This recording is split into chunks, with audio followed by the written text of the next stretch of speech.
This is my first Nitro car, and this is the first time that I've ever started it. So the first thing we're going to do is take the shell off, and we'll take our fuel and add it to the tank. Obviously a prerequisite for starting it.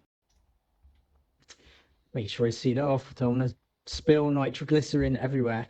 This is 25% nitroglycerin, suitable for off-road vehicles. Next thing I'm doing is adding 4 AA batteries to the battery pack. This is required to power the steering, servos, and the throttle servo and the brake. This is a starter battery. This is what you clip on to the top of the Nitro engine to get it started. Think of it like a battery in a normal car. Obviously this doesn't have an alternator, so you need to heat up the glow engine. So what I'm doing here is priming the fuel. This is basically sucking the fuel along the fuel line into the engine. So you want to put your thumb over the end of the exhaust, and when you crank it like this, the engine's turning over and pushing air through. As the air goes down the exhaust, it pushes back up into the tank, and that pushes the fuel from the tank into the engine.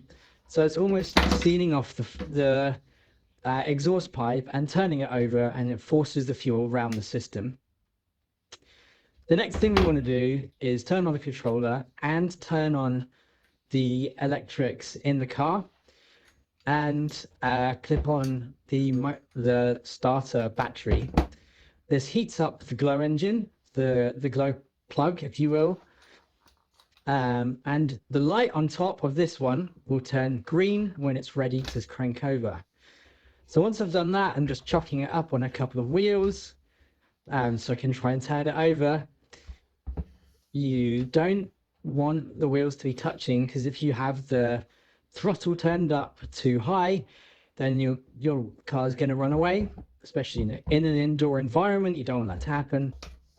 So definitely put it on some kind of stand. You can get RC car stands, you can get foam stands. I don't have either of those, so I'm just using a set of the original wheels. I do want to say also that I'm trying to start this in very cold weather in the UK.